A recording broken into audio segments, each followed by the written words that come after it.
I wanted to start us off with a little bit of a ritual. And so I'm curious if somewhere in your home you have a four-cornered garment of some sort that's not a talis, that's not a talit, and to go find some sort of four-cornered garment or fabric of some sort. Not a talit. Okay. Little baby blanket. So I'm going to invite you to just kind of explore the garment that you have, feel it with your hands, notice its middle versus its edges. You can feel it with your face. You can wrap it around yourself. You can place it on your lap. Just notice its texture, its weight, its feeling, its color. I'm going to invite you to just keep playing with it a little bit. What makes it distinct? You can place it over your shoulders. You can drape it over your head, whatever you feel called to do. And as you're playing with your garment, I am going to read a line. Oh, I just got a message from someone in the class. So keep exploring with it. And I'm going to read a line from Psalms as you explore, both in English and in Hebrew. Let me just respond to this message. Did you make that blanket, Karen? Yes, I did. It's just a little crib size. Not even, it's like I'll just call it a stroller size blanket. It's pretty. Thank you. I like your scarf. Thank you. Do you all have any trouble finding the Zoom link? No, I just took it from the email that you sent. Oh, actually, I didn't. I just took the, it linked me to the calendar, and then I just copied the meeting number and started Zoom. Yeah, I just clicked That's how I link got it. in the calendar. Okay, here we go. Hi, Ori. Hello. Sorry for the barrage of messages. I was just, I was not expecting to have to go into the calendar in the other thing. No worries at all. We saw a lot of our folks are missing tonight who signed up, so we were just getting started, so no worries at all. I wonder if other folks also had that technical difficulty. Yeah, it's definitely possible. I'm hoping, I think most other folks are familiar with OSE's system, but I'm glad you could be here, and hopefully people find their way here. But just for context, I invited folks to find a four-cornered garment that's not already a talis or doesn't already have tzitzit on it for a little opening ritual. And your job is just to keep exploring it. And I'm gonna read this kavanah, this intention that many folks pray as they put on their talis every morning, and it's from Psalm 104. It reads, "Bless Hashem, my soul. Hashem, my God, you are very great, clothed in majesty and splendor, wrapped in a robe of light, spreading out the heavens like a tent. Barchi nashi et Hashem, Hashem Elohai gedalta me'od, hod v'hadar levashta. O te or kashalma, no te shemayim, kairia." I invite you to keep playing with your garment, maybe place it over your head this time, let yourself kind of just be under it, feel its weight over you. Bless Hashem, my soul. Hashem, my God, you are very great, clothed in majesty and splendor, wrapped in a robe of light, spreading out the heavens like a tent. Barchi nashi et Adonai, Adonai Elohai gedalta me'od, hod v'hadar levashta. O te or kashalma, no te shemayim, ka'ira. So I invite you to allow for this garment to kind of be with you throughout our session. we're going to talk a lot about what's the role of these garments and these things that we attach to the corners of them. And so I invite you to kind of keep these are what we attach tzitzit to and why. So kind of keep this in mind as context as we move through this process together. So welcome to you all who can be here. As you all know, I'm Faryn. I'm the rabbinic intern at Osei Shalom. I'm excited to be embarking on this journey with you all. And for those who will get the recording after, I'm excited for you to see it as well. So I want to do a quick go around before we kind of jump into some studying together. And everyone just share your name and your gender pronouns that you use if you feel so called to share. And share one thing that you feel obligated to in your life, that you feel a sense of obligation toward, whether that be a person, place, thing, just something that you feel obligation toward. So I will start. I'm Faryn. I use she, her pronouns. Oh, I didn't actually think ahead of time about what I feel obligated to. Let me think here. Well, I recently got a cat, which I've never really chosen pets. I'm not a big pet person in my life. So I'm recently wow, I'm obligated to another being's well-being and life. I'm solely responsible for this being's life and sustenance and survival. And so feeling the weight of that obligation that I have taken on recently. And I'll pass it to Chrissy. Hi, I'm Chrissy, she, her. First thing that popped into my head was also my cat, Felix. He was a foster fail during the pandemic. I've fostered for years, and as soon as I brought him home, I knew he was never leaving. And I've worked from home since I've had him, and now I'm going to be in the office 2 days a week. So definitely feel a little bad for him because he's kind of like a dog. He comes running, and just got to make sure he's entertained while I'm at work. So yeah, I work hard, so his food bowl is always full. I love that. Karen, do you want to share? Sure, I'm Karen, she, her. I guess I also have a cat, but I'll say I feel just obligated to my family. I have a college-age son and my husband and my daughter. She's all grown up and married and everything, but still, you feel an obligation as a mom, pretty much forever. Thanks, Karen. Ori, do you want to share? Sure. Probably put camera off when I go back to eating fried rice. Let's see, I don't have any pets or children. I think I feel obligated to to sort of more abstract ideals, but in the practical where they happen. Hashtag no ethical consumption under capitalism. It is just not possible to live in this world and not do any harm, but I feel obligated to doing the best that I can to minimize that. And I guess I have what feels to me like really specific commitments around particular types of things I hated when my parents did, to not do those things. I'm wow, this is a really different answer from y'all's. I feel an obligation to do the best I can do to not be shitty to other people and beings. That's what I got.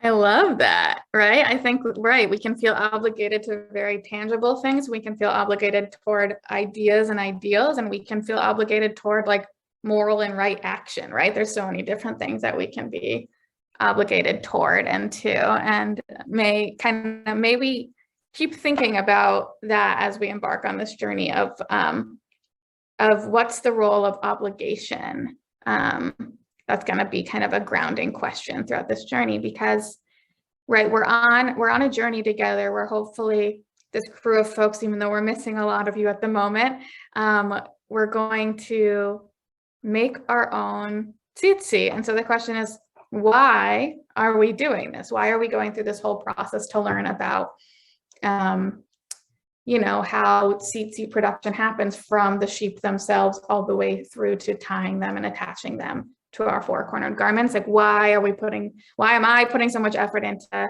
kind of educating us into this embodied practice? What are these tzitzit for, and why do we find them so meaningful and important in our tradition? So today we're kind of going to focus on that question of why, because a lot of the other sessions we're going to focus more on the how. And so with that, I'm going to invite us into some kind of deep dive text study into Torah and Talmud and commentary, these different layers that are telling us, like, why are we engaging in this practice of attaching strings to the edges of four-cornered garments? So I am going to share my screen, and we'll just kind of move through these texts together. Can folks see this all right? Let me know if I need to zoom in or anything of the sort. Yes. Yes, zooming in, or yes, you can see it. Oh, sorry. Yes, you can see it. Okay, great. So there's two source texts in Torah for this practice of attaching fringes to the corners of garments. And the first is in the book of Numbers. So I'm curious if anyone would be willing to read aloud the English. And when it says Yud Hey Vav Hey, you can say God, you can say Hashem, you can say the divine, you can say whatever name for God you want to insert when it says that. Yeah, or go for it. I'll read. Would you click the little X at the top of the blue thing? X. To just close out that header? Oh, I have no idea what you're talking about. X at the top of the blue thing. To the right of double your donation. Thank you. Oh, Yeah. yes. Perfect. Yes. Great. Give us a little more screen real estate. All right. Hashem said to Moses as follows: speak to the Israelite people and instruct them to make for themselves fringes. I'm just going to say tzitzit, on the corners of their garments throughout the ages. Let them attach a cord of blue to the tzitzit at each corner. That shall be your tzitzit. Not a helpful definition if you didn't already know what that was. Look at it and recall all of the commandments of Hashem and observe them, so that you do not follow your heart and your eyes in your lustful urge. Thus you shall be reminded to observe all my commandments and to be holy to your God. I, Hashem, am your God, who brought you out of the land of Egypt to be your God. I, your God, Hashem. Thank you. I'm curious if anyone recognizes this text. Also, if anyone like reads Hebrew, if you glance over at the Hebrew, is this familiar to anyone in any way?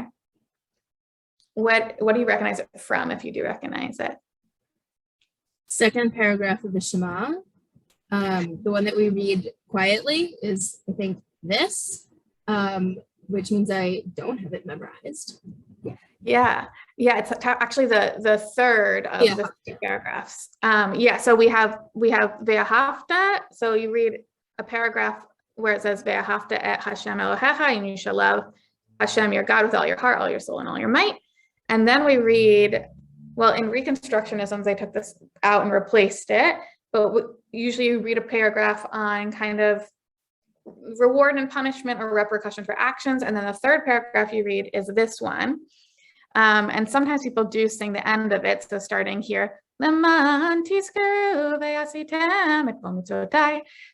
like sometimes you do pick up reading, or some people just go, Ani Adonai Elohechem, Adonai Elohechem Emet. So this is something that we're saying on, like, at least under our breath, or Jews who are observing the fullness of liturgical obligation are saying this twice a day during Shacharit, during the morning service, and during Mariv, during the evening service, see it incumbent to recite this passage. So I guess my first question would be like, why would it be important to say this kind of instruction? It seems like it's an instruction manual, right? Just telling you what to do. Why would it be important to recite this instruction twice a day?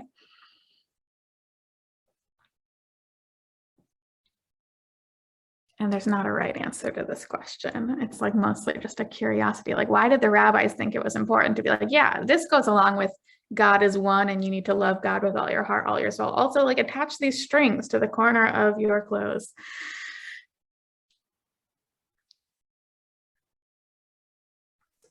Maybe so you remember what the tzitzit are there for. And it's not just like, oh yeah, here's a thing. This is what it is. It's like, oh right. The tzitzit are supposed to remind me of all these other things. Right. It says right here, right? It says that you shall, that shall be your tzitzit. Look at it and recall the commandments of Hashem and observe them. So it's like something about the ability to like look down at your garment, see these strings and be like, oh, right, I've been commanded in all of these ways by God. And when I see this string, that's going to remind me like, oh, right, here's all these ways that I'm supposed to act. Or at least that's what it seems to be Because saying. otherwise the meaning of the reminder could get like separated from the thing that is supposed to do the reminding. Wait, could you say that one more time? Yeah, because otherwise the things that you are trying to be reminded of could get separated from the thing that is supposed to be a reminder. Like if you have a sticky note and you see the sticky note, but it like doesn't have anything written on it, because it's not a sticky note, it's tzitzit. So you have to remind yourself what they mean. So it's right, like both the tzitzit are a reminder of the commandments, but then you also have to like say this again and again to remind yourself, oh, but the reason I'm wearing that, like, right, it's like they're mutually reminding of each other. The reason the tzitzit remind me of the commandments, and this, like, I recite this so that I remember that the tzitzit remind me of the commandments in this kind of iterative process, perhaps. So I'm curious, why do you all think it talks about four-cornered garments specifically? Or it says on the corner, I guess it doesn't say four corners here, but that's become like the law over time. It says on the corners of your garments. And then the law, the Jewish law over time has become every four-cornered garment, you must attach strings. So I'm kind of curious, like what's going on with what's four-cornered garments? What's the deal with those?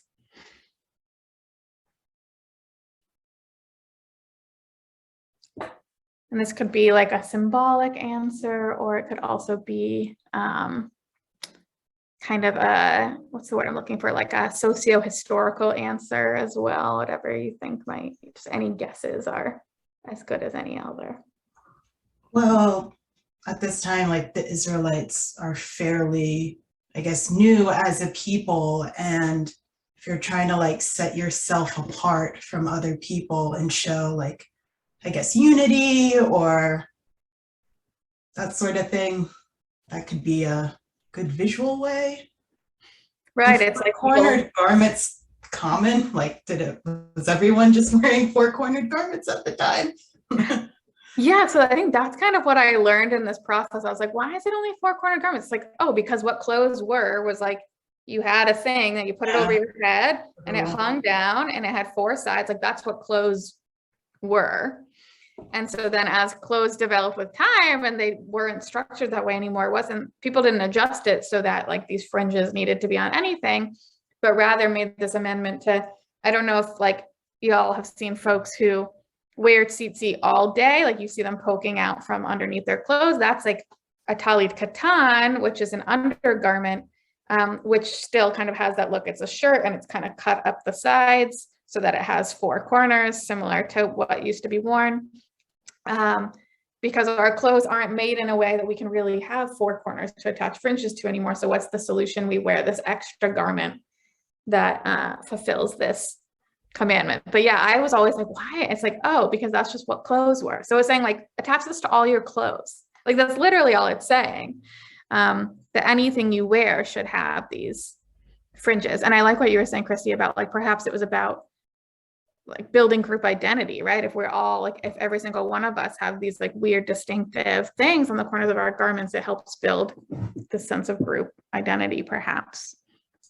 And if most garments were the four-cornered deals at the time, it would just be a constant reminder. So right. that Right. I makes think like sense. when you wear them, like you notice them throughout the day. Like I think it's especially a thing of like, if you have ever worn a tali katan, it's like, what do you do when you go to the bathroom? You know, and you have these like strings hanging down, you know? So it's like, it's this thing that you can't quite ignore. They get in the way. They're not entirely discreet necessarily. No, I'm they also surround you, sort of. You know, it's all around you. Yeah, Sides of you. I love that. It kind of reminds me of, do you all know the prayer that says Bashem Hashem? It's like invoking angels, and it's like in front of me is this angel, behind me to the right, to the left, and then above me is Shechinat El. It kind of reminds me of that, of like, oh, you have these kind of protective beings or things on all sides, right? It's like it's totally surrounding you in a certain way. I love that. Is there a reason that you all can think of why strings on garments particularly would be something to remind you of the commandments, or do you think it's just like because that's the association we're given therefore, or like do you think there's something particular to like, okay, strings on all your clothes that would remind you to observe the rest of the commandments?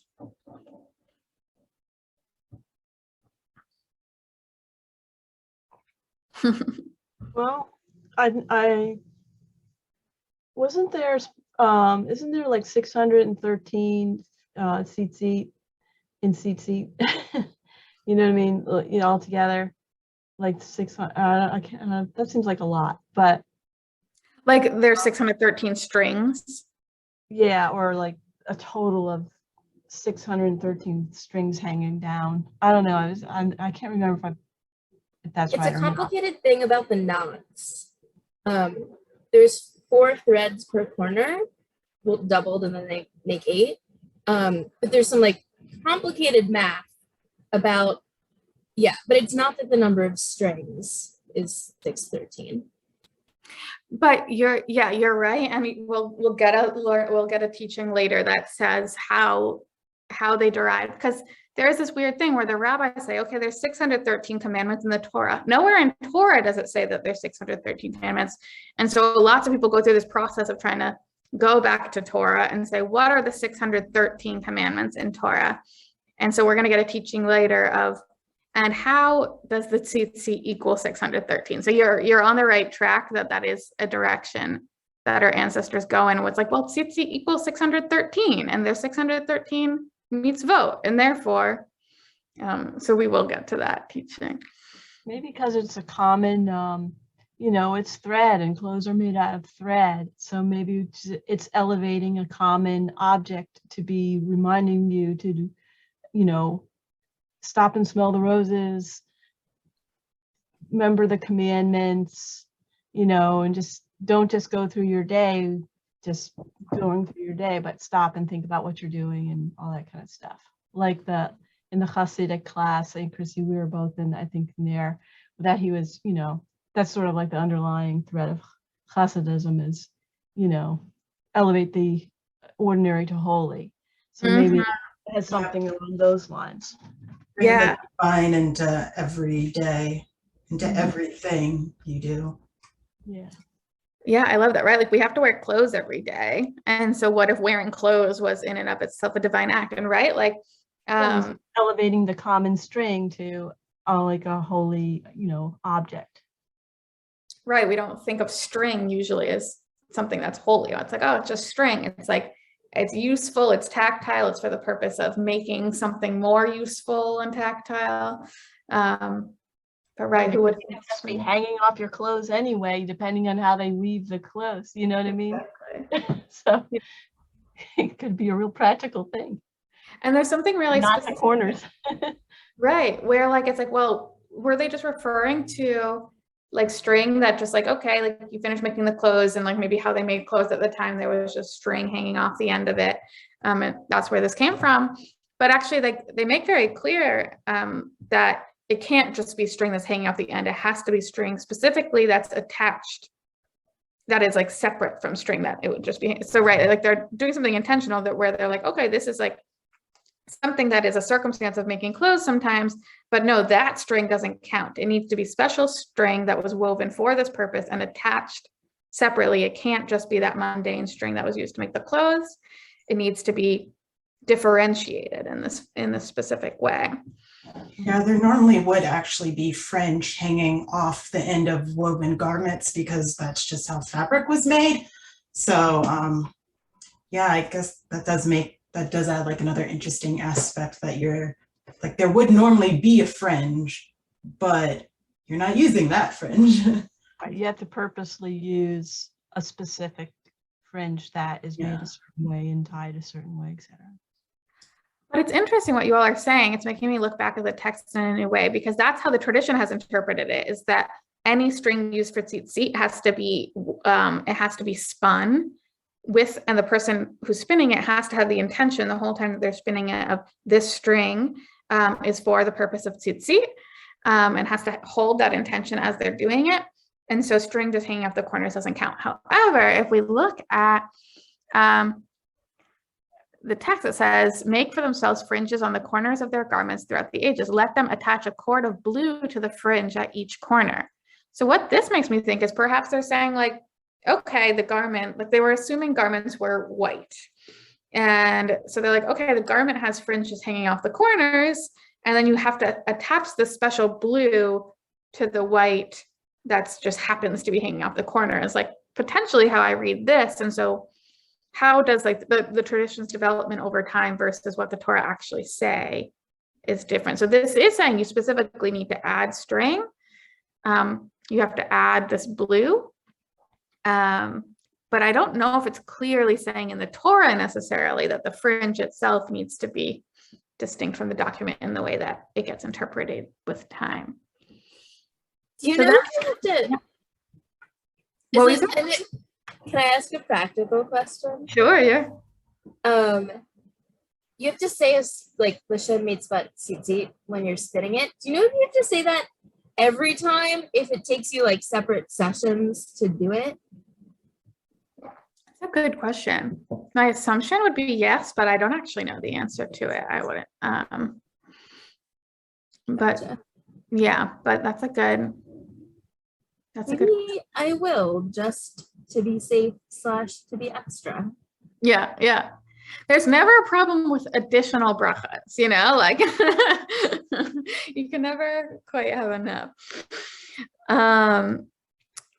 So I guess that it brings me to then the question of, okay, so what's the purpose of this extra blue string? It's patil tachelet in the Hebrew. Some people say that's blue. Some people say it's like violet. Some people say it's sky blue. Like there's like a lot of different ideas of what the color tachelet is. But what do you think the role of them being like, and you need to attach this extra blue string? Like, what do you think that function it might be serving is? Well, I'm not sure about blue, but like more of a violet. I know like that is like a hard dye to make. Like back in the day, it wasn't it was normally reserved for royalty. So I think blue is also along the same line. So if you need to have blue in it, that's just kind of like an extra step to make it special. It's extra effort, like in a good way, if that makes sense. Yeah, it's being like, no, you can't just like do the most simple thing. Like you need to find string, right, that has this, you're right, like it was considered to have any garments made of this blue violet was like for a royal class. And so what does it mean for every single person to be commanded to have blue woven into their everyday attire? Kind of what's trying to be communicated through that action. So we'll learn a little bit more about tachelet later and kind of how that gets interpreted with time. So this is the like Torah verse that most of kind of the commandment comes from. And so now we're going to look at, okay, what did the rabbis do over time and how did this get interpreted over time? So first so we're going to go into, okay, why is this telling us, why did Tzitzit remind us of mitzvot? We're going to go to the Talmud. So this is written between about like 200 and 600 CE is where these texts kind of fall in time. So it's really the first level of interpretation after the destruction of the temple is kind of what we're looking at in these texts. Does anyone feel called to read the English here?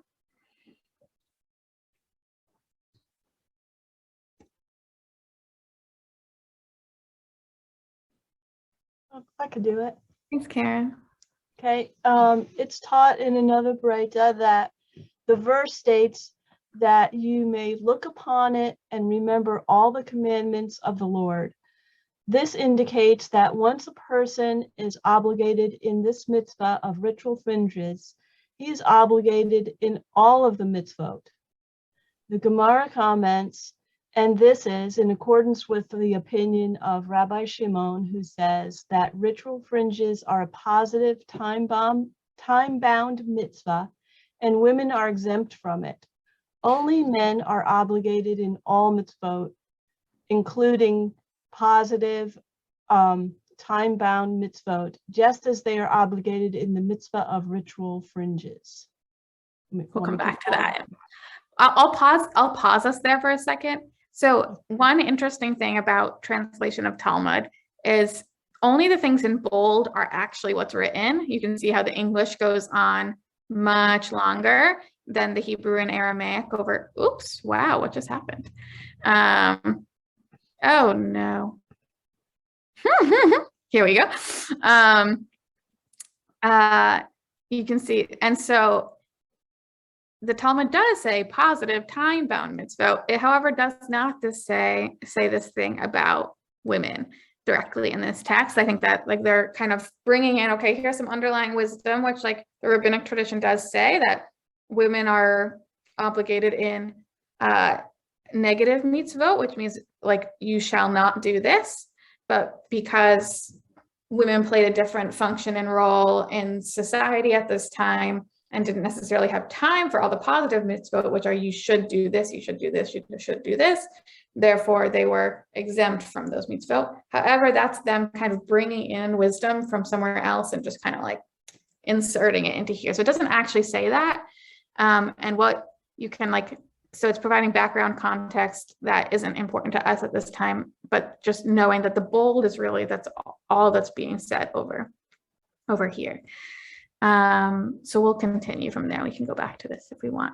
Do you want to keep reading from here? Sure. It's taught in another Breita. The verse states that you may look upon it and remember all the commandments of the Lord. This teaches that this mitzvah of ritual fringes is equivalent to all the mitzvot of the Torah. And it is taught in another Breita. The verse states that you may look upon it and remember all the commandments of the Lord and do them. This teaches that looking at the ritual fringes leads to remembering the mitzvot, and remembering them leads to doing them. And Rabbi Shimon Bar Yochai says, anyone who is diligent in this mitzvah of ritual fringes merits receiving the divine presence. It is written here that you may look upon it, And it is written there, you shall fear the Lord your God, and him, her, shall you serve. Just as OTO in that verse is referring to the divine presence, so too in this verse, it is referring to the divine presence. So, I mean, I think I get like looking is remembering and remembering is doing. Oh, I love that. Looking is remembering. That's what I do, yeah. Thanks. That's like remembering is doing, hopefully. That's a really good summary of this. Yeah, looking is remembering and remembering is doing. Amazing. Are there any other kind of reflections, just hearing, it was very wordy, but just hearing this aloud kind of like either kind of wanting to repeat back what you understood from it, or any reflections or thoughts on what this text is bringing to the table. I was actually just thinking of the Post-it note. Like, it is instead of having a bunch of Post-it notes around your garment, this is probably a bit more practical than that. Right. It's like you can't, like, yeah, like, I don't know, like, yeah, sticky notes aren't attached to your body, right? Like, this is just like every moment you're moving through the day and you have this like physical attachment that you see it, you remember it, you do it, or as Karen was saying. What do you all think of these parts that say the mitzvah of tzitzit is equivalent to all the mitzvot? Or that you, so one is saying you can look upon it and remember all of the mitzvot, but then this one is saying that the mitzvah itself is equal to all of the rest of the mitzvot. What does that invoke or bring up for you all?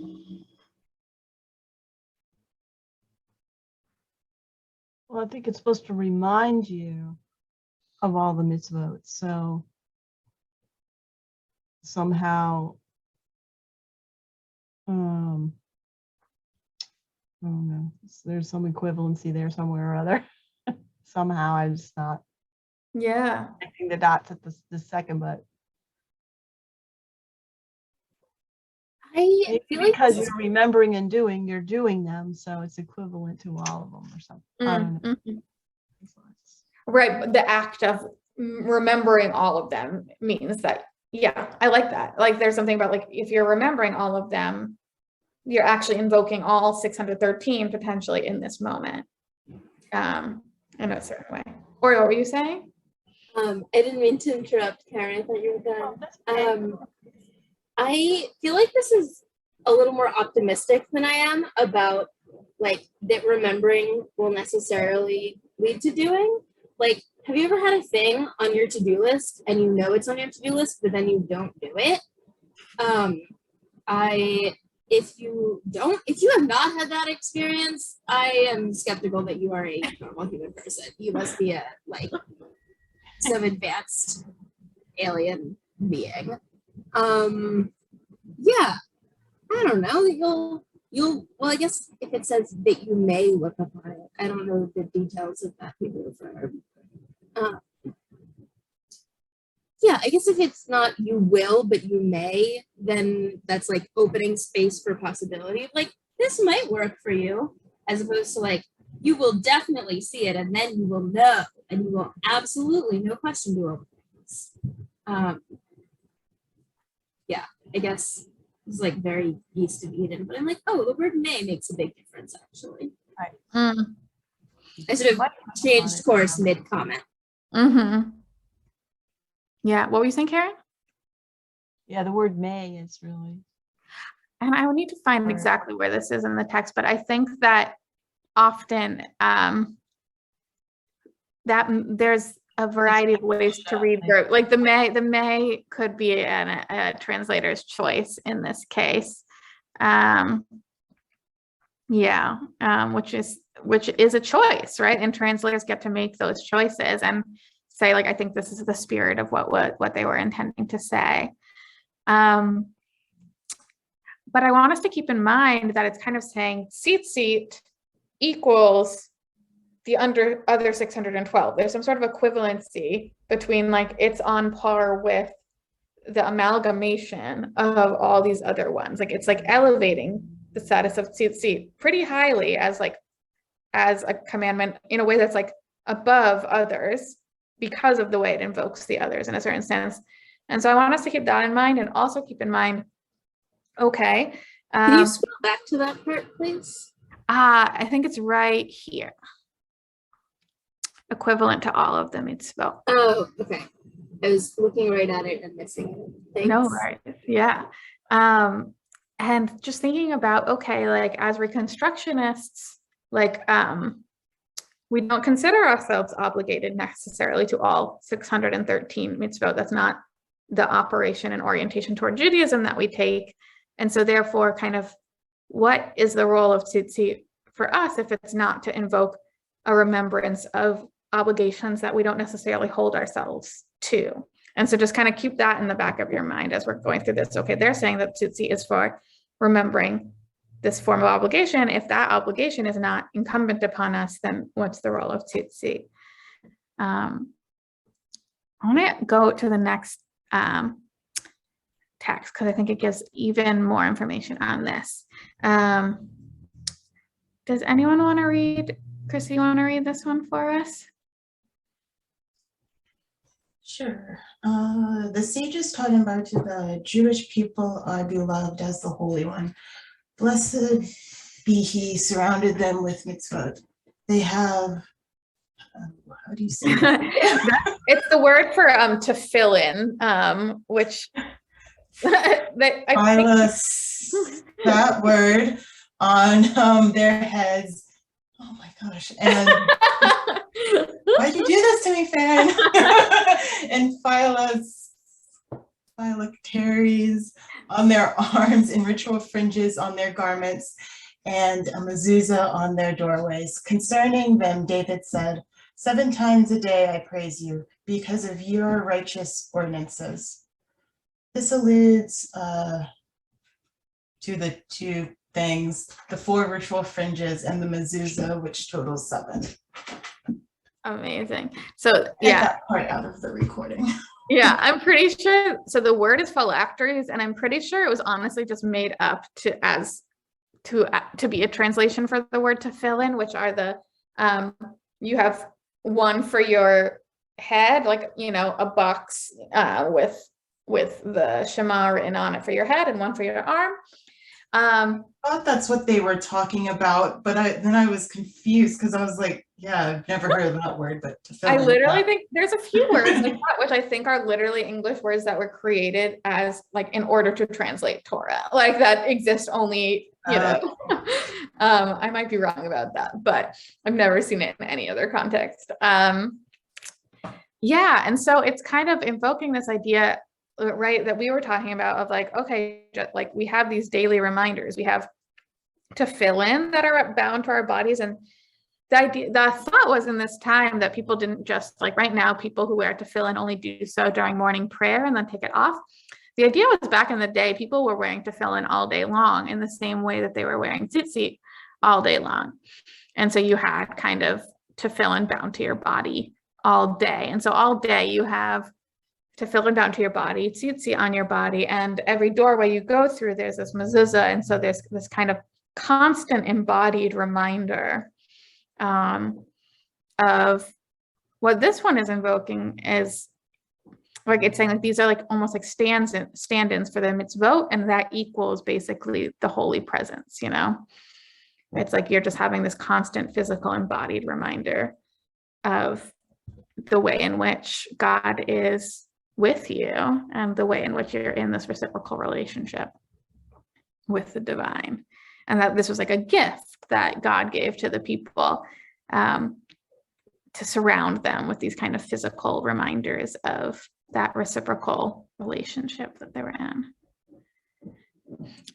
Anyone have any like thoughts or reflections on this here?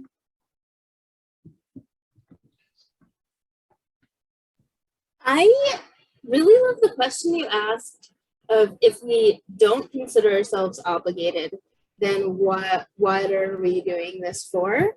And I'm like, that's such a good question. Can we spend a little time with that? Yeah, I'm wondering if we can hold on to it and do it at the end once we have like almost a little bit, because I'm like, I think it's a really important question, and I want to kind of like be able to see what tradition has to say on it so that we can then like emerge back out and be like, so what do we take from them, and like how are we different, and what's our reasoning? But yeah, I think like so like, but just like having that question in your mind as we go through these texts to kind of cull and gather like, right, okay, like for them tefillin and tzitzit and mezuzahs are reminders of this sense of obligation to fully observe all of the commandments as they are given. And the question is then, right, like what do these physicalized reminders do for us? Because right, like even though we're not halachic as reconstructionists, we still use mezuzot, and some folks still wrap tefillin, And for the most part, like if you're in a sanctuary, if you're in a prayer service, you don a tallis, right? So like there's still these practices. So why are we doing them? Okay, we're going to go to Rashi now, which goes back to Karen's comment from earlier. So I'm curious if you want to read this, Karen. You can ignore the Hebrew at the beginning and just start with and. And you shall remember all the commandments of the Lord. The tzitzit will remind one of all the commandments, because the numerical value of the letters of the word tzitzit is 600, and there are 8 threads and 5 knots in the fringes, so that you have 613, which is also the number of the commandments of the Torah. Awesome. Thank you, Karen. So this is Rashi. He's like, I think 12th century commentator on Torah and Talmud. So we've kind of graduated another 500 years at least or something of the sort. And he's doing exactly what you did, Karen, of like, don't tzitzit equal 613? And how he's doing that is using gematria, which do y'all know the term gematria? Potentially from your class with Rabbi Josh, I think on Hasidism, but like basically every Hebrew letter has a numerical value. And so when you add up the numerical value of each Hebrew letter, you then get the number that the word represents. So tzitzit is the number 600. And then it's like, okay, but how do we get into 613? Oh, it's because there's 8 threads plus 5 knots. So 600 plus 8 plus 5, that equals 613. Ta-da! Like all the mitzvah, which is a really fun. Gematria is just like fun math play, which usually doesn't actually add up in any logical way, but people use to kind of explain all sorts of practices. Any reactions to this kind of the way in which they're getting to 613 here? Maybe that's why they say it's equivalent to all the mitzvahs. Because of the knots and the strings and all that, or the word, the adding up of the word, etc. Right. It literally contains all of them. If you buy into Rashi's mathematical system, literally the tzitzit contain within them all 600 between what the letters themselves contain plus what the physical embodiment contains as well. You know, it's really weird to think that they actually wore tefillin all day, because that is really uncomfortable, you know, and awkward. And like, how could you go about your daily tasks with this tight thing wrapped around your arm, like it always, and down your hand, and you know, in that certain way that you're meant to wrap it. So, I don't know, I'm just stretching here, but maybe this is a replacement for wearing those things all day. Because, you know, when you think about it, how could anyone possibly wear those things all day unless you're like, you know, sitting and studying all day or something like that. But just like a regular person who's farming or, you know, anything, working in a shop. Right. And then it brings up the question of like, right, what tefillin look like now is like you have one on your arm and then it's wrapped 7 times around. It's all around your hand. Yeah. There's one kind of on your head, but it's like, okay, did tefillin, were they shaped differently? Like that. Right. There's probably some Talmud thing that tells how they are wrapped, and that's probably, you know, why we wrap them like that now. Right. You know, that I don't know, but yeah, everything's in the Talmud, you know, so chances are it's likely it is. Right. And I'm thinking if you're doing tzitzit, it takes away the obligation, so to speak, to wear tefillin all day, maybe. I don't know. I could be way out left field. No, it's interesting what you're saying, because what it makes me think of is, right, when we do Shema and then we say Ve'ahavta, the Ve'ahavta is where we get the commandment to don tefillin, because it says, and you shall bind them as a sign upon your arm and upon your head and as a sign upon the doorposts of your house. So that's where we get tefillin, and that's where we get mezuzah. It's literally saying like you shall bind these as a sign upon your arm and your head, in this way of being like remember them, and then we we physicalized it, right? We're like, oh, bind them upon ourselves. Okay, we're literally going to bind these words upon ourselves, and like really interpreted that very literally when like it was likely meant symbolically, like bind the words into your being. So right, over the course of saying the Shema and its 3 blessings, we have all the commandments for these embodied commandment reminders that we had in this passage here, right? Like we say this whole prescription and we get the commandment of tefillin, the commandment of mezuzah, and we get the commandment of tzitzit. And so there's something about, okay, this whole idea about loving God requires these like physically embodied practices that orient us at every moment in time, kind of back to the divine in a certain way, back to what the divine is asking of us. So maybe that goes back to the question of like, what's the divine asking of us? If it's not observation of 613 mitzvot, it's like, okay, they're meant to orient us toward what the divine's asking of us. What do we think the divine is asking of us? Amazing. Okay. Trying to, I'm like, is this important? Sure. Let's read this. Would anyone be willing to read Ibn Ezra? So another commentator a little bit later than Rashi, a little bit more nitpicky than Rashi.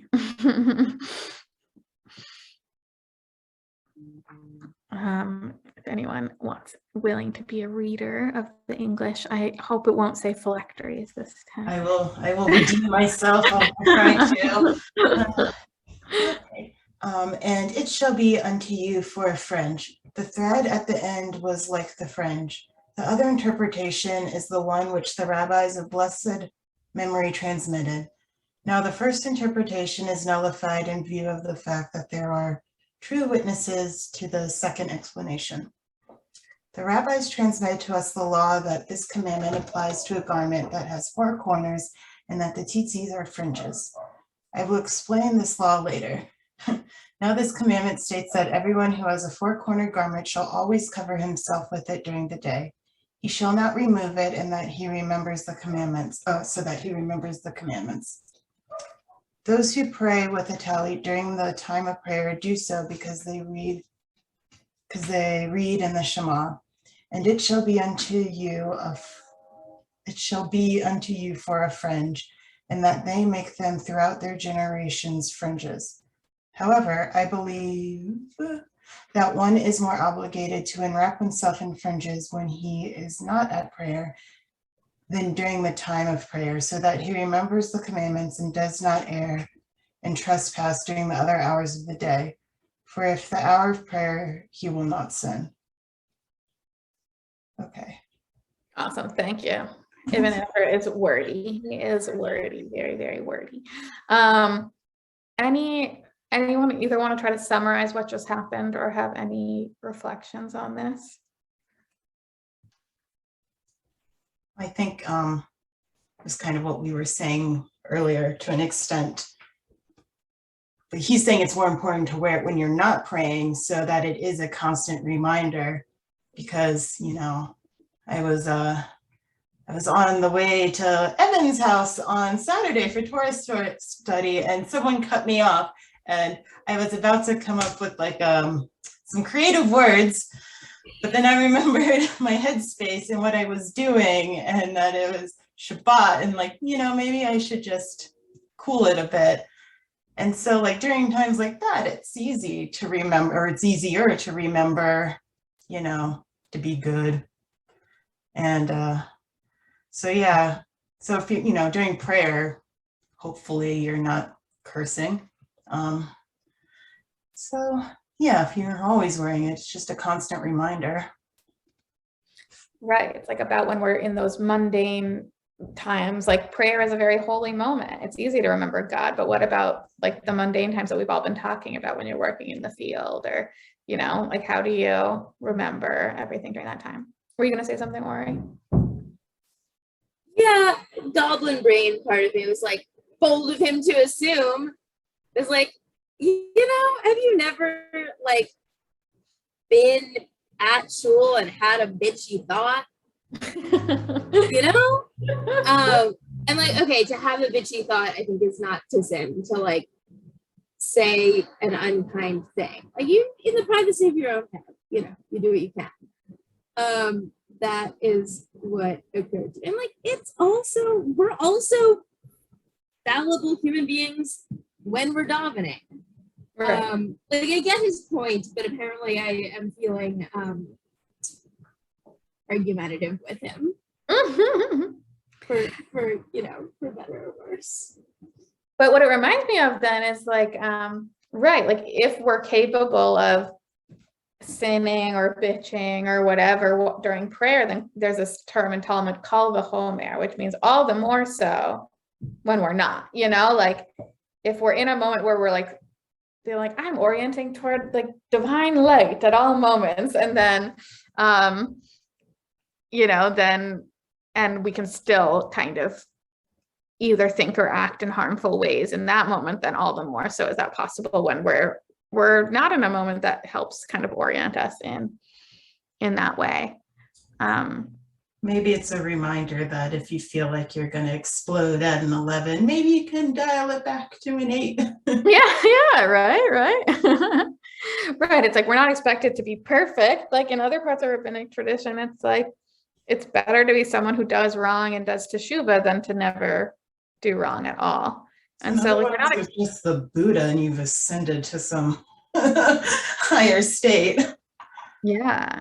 And like they literally say, like, that's not the aspiration. Like, you don't want to be perfect. You want to be someone who messes up and knows how to take accountability. And that's actually the goal. And so how could the fridges remind us, not necessarily that like never do wrong, but like, oh, if I do wrong, like there are means and pathways to making it right, you know, and that's something that we could think about. And I think something else to hold in our heads too is like at the end of this process, we're going to be tying our own tzitzit and attaching them to our own garments. What kind of garment do you want? Do you want a talis? Do you want a talit gadol, which is like used for prayer exclusively, or do you want a talit katana? And do you want to try on this practice of wearing tzitzit throughout the day, which is a very kind of intriguing practice in its own right. So it's like, what's your goal kind of this whole workshop? And what are you hoping to come out of it at the end with? And so just keeping that in the back of your head too, as we move through this. Any other thoughts on this before we move on to something new? This next part that I have here kind of just highlights what Chrissy was talking about earlier, which was that, well, Chrissy was talking about techelet, but this is kind of talking about tzitzit themselves. So there's a scholar, Jacob Milgram, who basically in looking at Near Eastern culture at large at the time, discovered that basically the more elaborate your hinge, the more elaborate the corner of your garments were, the higher status you were in this society. So it's like, oh, nobility and royalty, like they have these fancy fringes and they have these fancy corners to their garments. So there was a way of like ennobling all of Israel, saying like, you are all a class of nobility by saying that you should have fancy corners to your garments too. And so it's both this force to like ennoble the whole class of Israel, but also to democratize, like we are all equal, we are all the same, we're all like equal in our nobility. And maybe that's in kind of because we're the chosen people of God, like there could be some superiority in that, but it's like it's trying to at least get rid of social distinction within the people of Israel and saying you're all equal and you all get to have this kind of noble status. That's kind of what I was thinking about earlier too, with like the colors, the kind of making everyone equal. And it's nice because a lot of times when you think about making people equal, sometimes it can be about taking away from the nobility, so they're more like the average person, which, you know, nothing wrong with that. Everyone, I could redistribute some wealth, you know, but it's nice to actually like elevate a people. So. Yeah, rather, right. Sometimes there's this like race to the bottom mentality of like, especially for folks with privilege, where you're like, oh, I have too much, I need to like lessen myself. And it's like, no, it's about how do we like make sure everyone has and everyone feels empowered, and not necessarily try to depreciate. And also going back to like the embroidery aspect, like embroidery is very time consuming. So the fact that kind of everyone's adding this to their garments, it's really making it special. And yeah, it's just something you wouldn't normally do.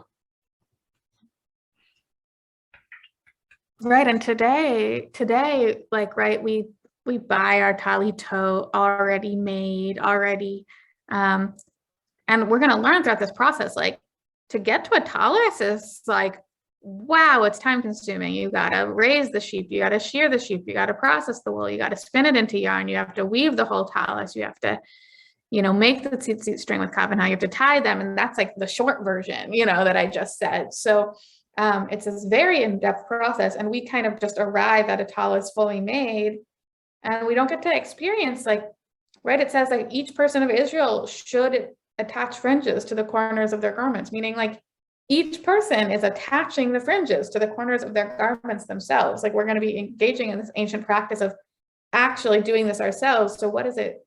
Like, how do we actually take on the commandment in a bigger way by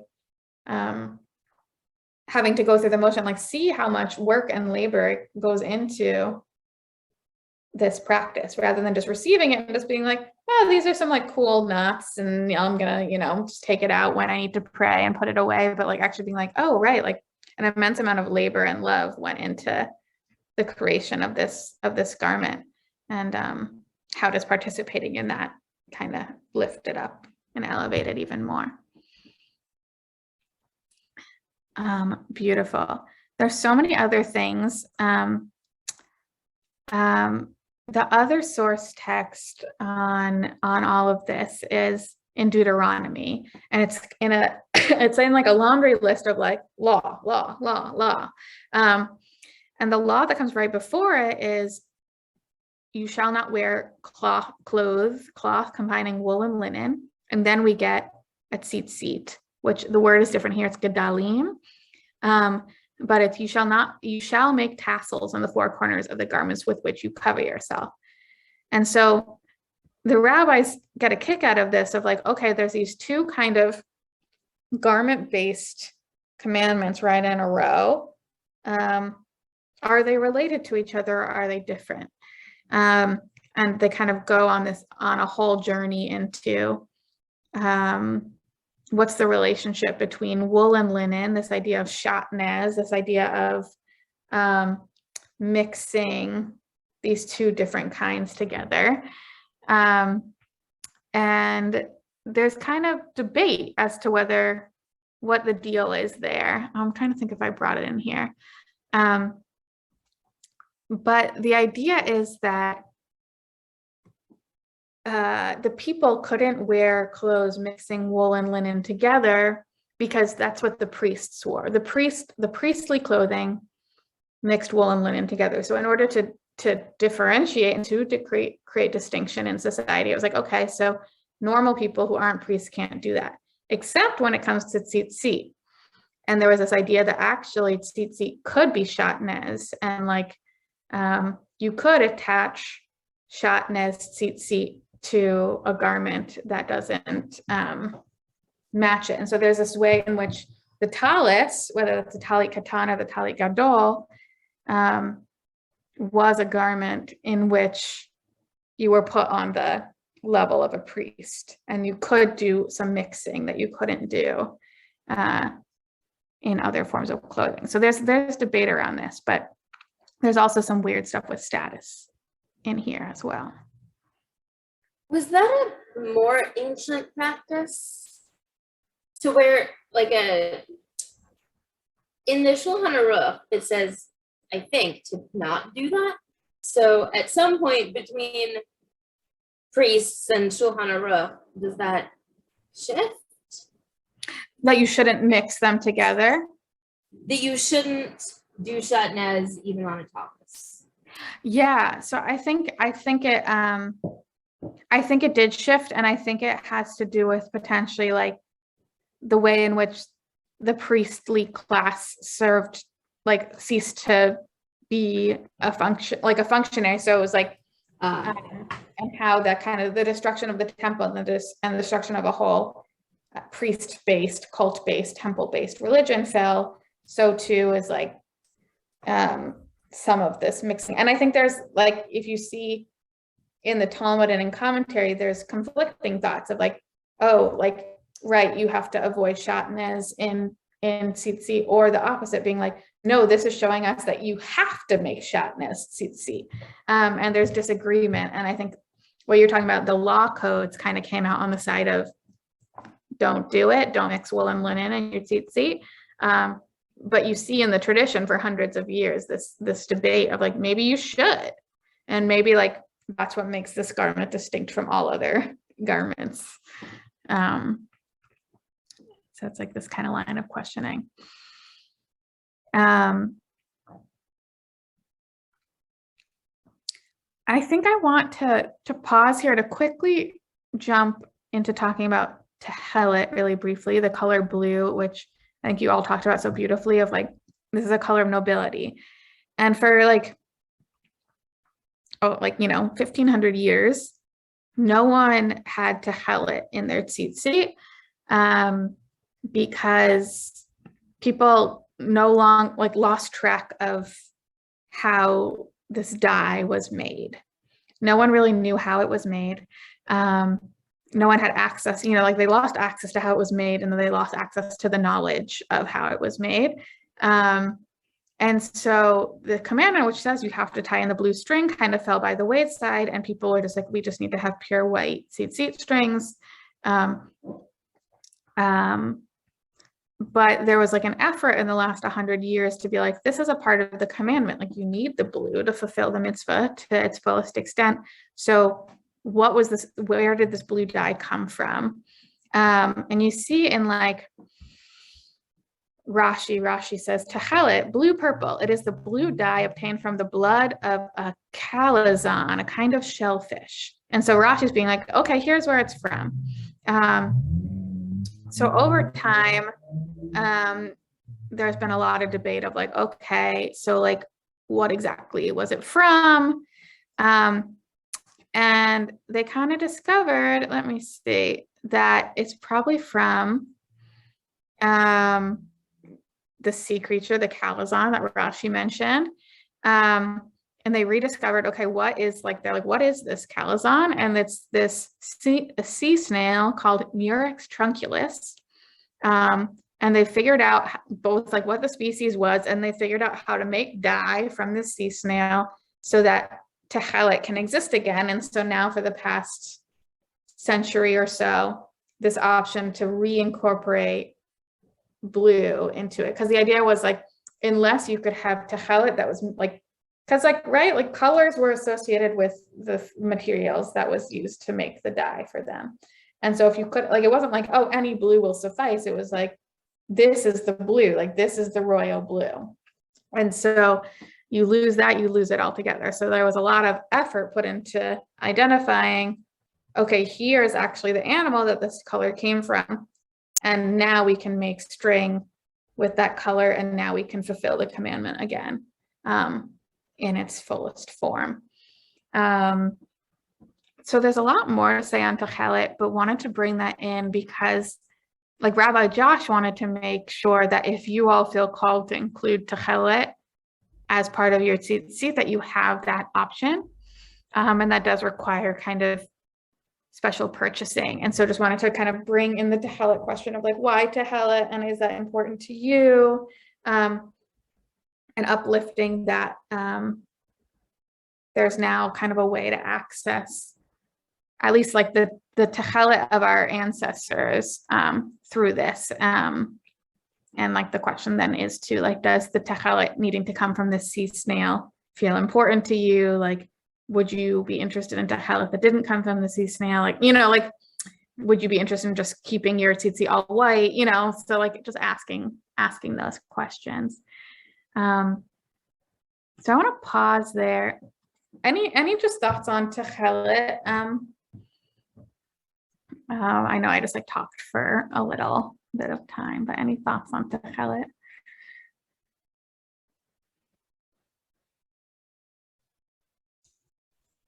Are sea snails kosher? That's a good question. I was thinking no, so I'm like, that's even like, I don't know, because like ages ago when I was like looking up Shabbat candles and how not all candles used to be considered kosher because of ingredients in them, or they weren't clean burning. And so, yeah, I don't know, that's just kind of interesting. That's like, yeah, put a sea snail in it. It's pretty ironic that it was coming out of a non-kosher. Pardon? It's sort of ironic that it was coming out, this thing that was so elevated and so rare and royal was coming out of an unkosher animal. Yeah, that's a good point. Yeah, I don't know. Personally, I don't really want snail dye in anything I own or wear, but in my mind, that wearing tzitzit is more about what it means to wear it, not necessarily that it has a blue thread in it or not. To me, in my own personal, opinion, or what it means to me. So, I like the aspect of making it and spinning yarn and going through the deliberate steps of making the tzitzit, and that means something to me. But then the whole tzitzit itself is really what means something more than the individual techelet color. Mm-hmm. That's just to me, I guess. Yeah, no, I appreciate that, Karen. I have sort of conflicting feelings. For example, I have a friend whose tallis has corners that are each a different color.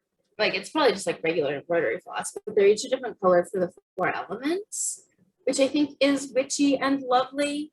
I have a little bit, I guess I can find it. I've experimented with what if I dyed some wool.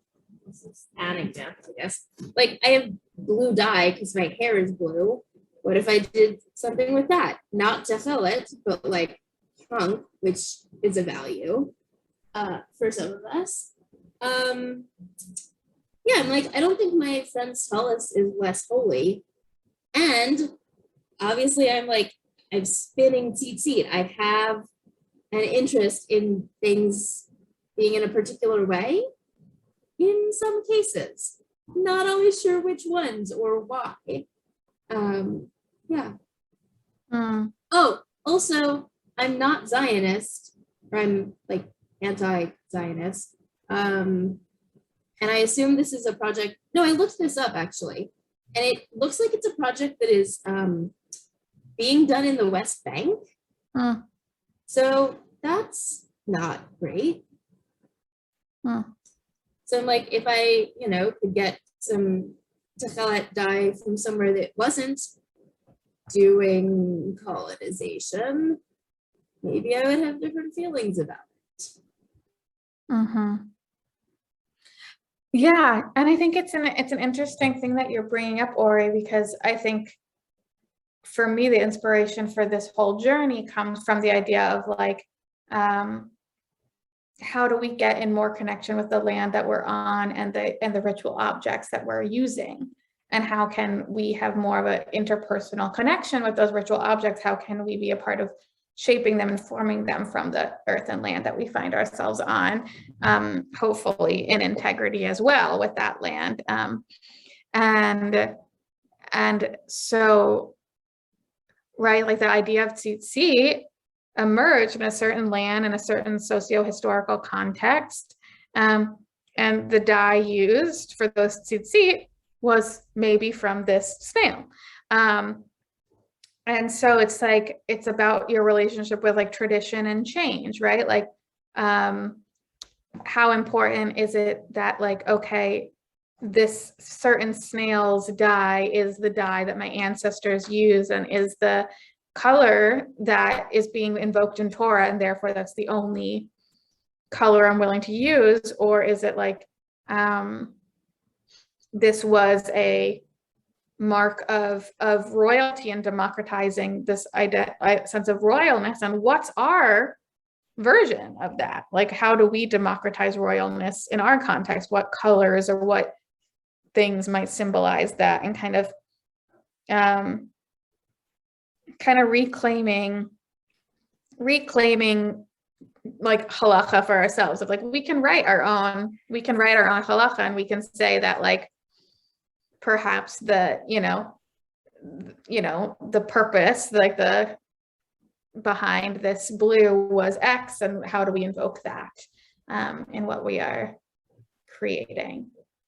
And I guess this is like a not going quite as far up to the root, but if it is like the snail of the place where our spiritual ancestors are from, okay, are there plants or small creatures here where we live that are not endangered that we could make a dye out of here?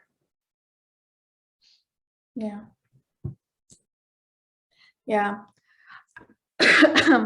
I feel like I want to name one tachlis thing that this session is making me think about, and then go back to the question of like, if this isn't about remembering 613 mandated commandments, then what is this about for us? And return to that question.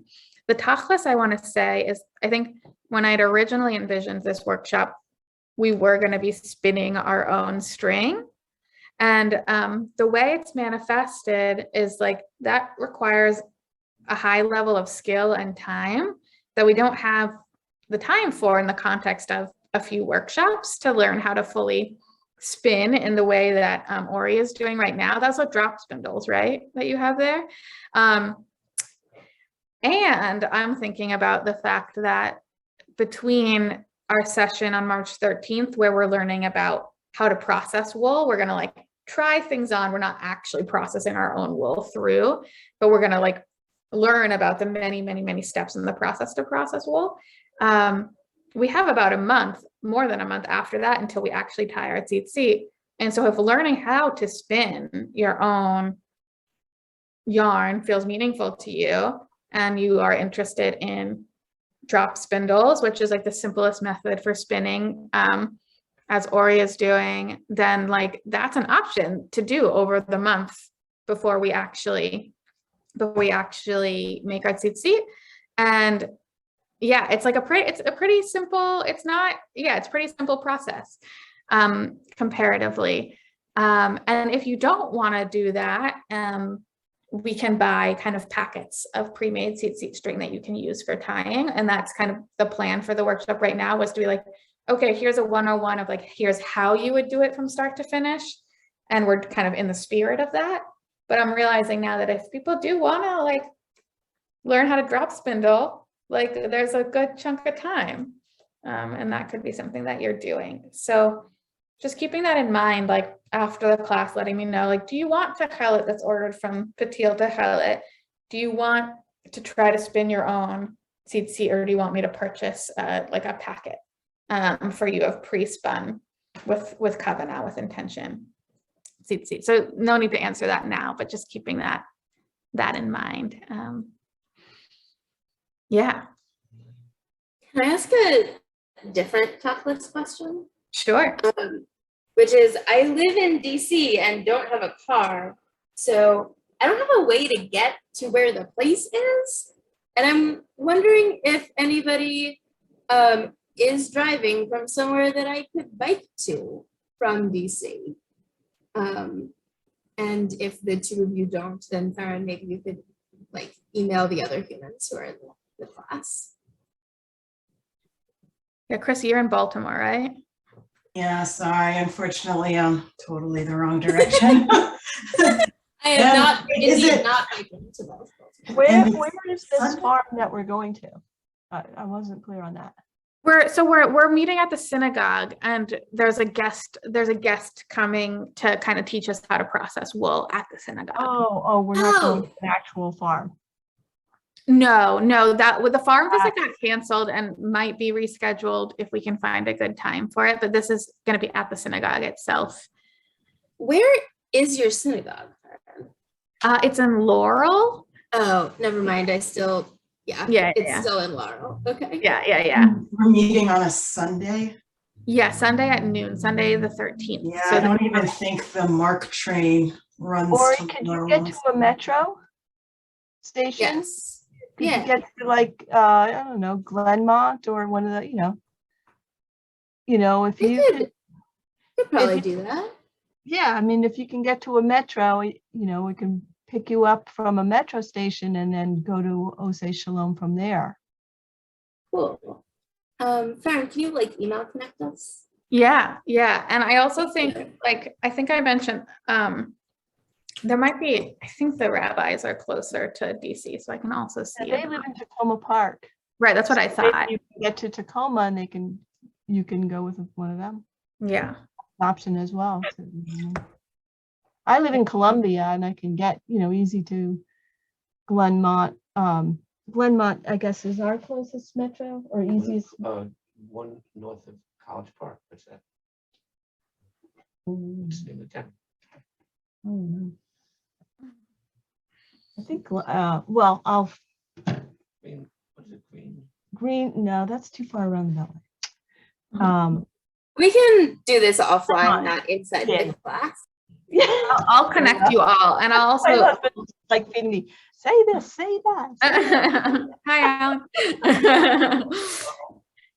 Alan. Wonderful. So with our last 3 minutes, I would love to come back to the question, and maybe we can just do a brief go around where folks can share kind of like, what does Tzitzit represent or symbolize for you? What are they reminding you of? What are they invoking for you? Why do they feel of value for you? We kind of looked at like ancestral teachings on what their purpose was and kind of holding those in our hearts, kind of what's our rereading of how they can serve us today. And so maybe we can just go around and everyone can share at least where that question's sitting with you right now, and that can morph and change over the course of this workshop for sure. For me, to be honest, I'm not quite sure yet. So, yeah, I think right now, just kind of the reminder, and I don't have a talit at all. So, yeah, that's where I'm at. Yeah, maybe it will be revealed by doing the hands-on, Yeah. kind of the hands-on work will be revealed what function it's serving for you. Yeah. Thanks, Chrissy. You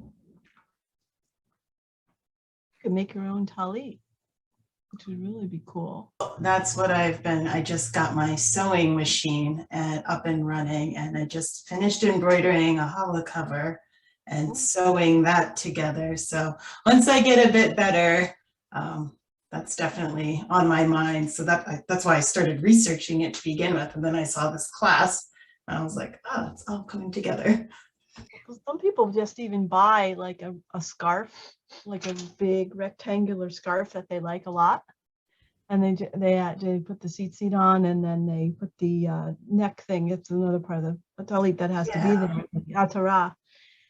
And so that could sort of like minimize a lot of sewing and also mean something to you, because the scarf itself would have, meaning to you.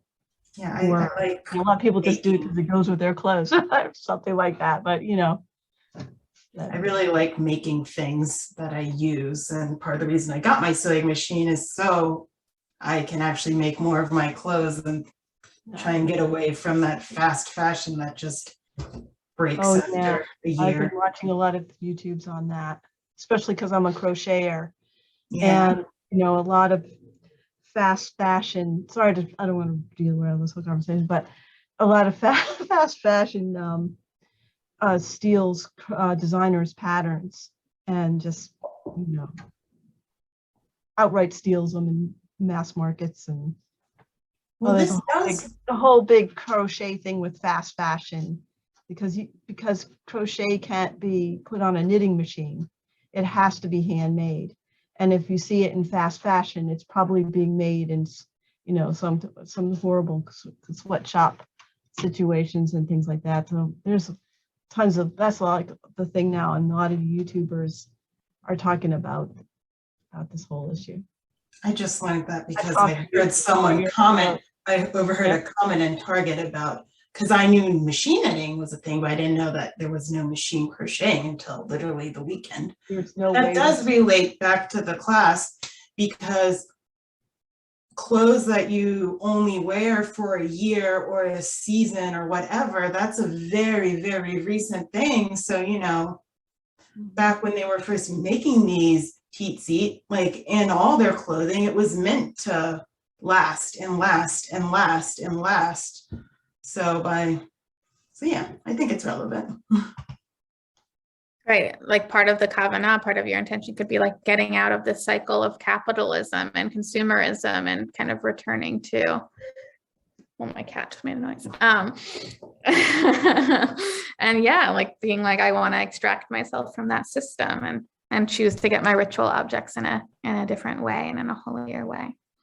I made my own tallis several years ago, and I am really glad I did. I was just like, I need a punk witch tallis. That is the tallis that I need. And it feels really good to have a tallis that's like me, instead of like the floaty pink and lavender nonsense I had at my bar mitzvah. I had a thought and then I forgot what the question was. Faryn, can you say again what your question was? Is it, what are tzitzit reminding us of? Yeah, what do they symbolize for you, or yeah, like what, what are they reminding you or orienting you toward?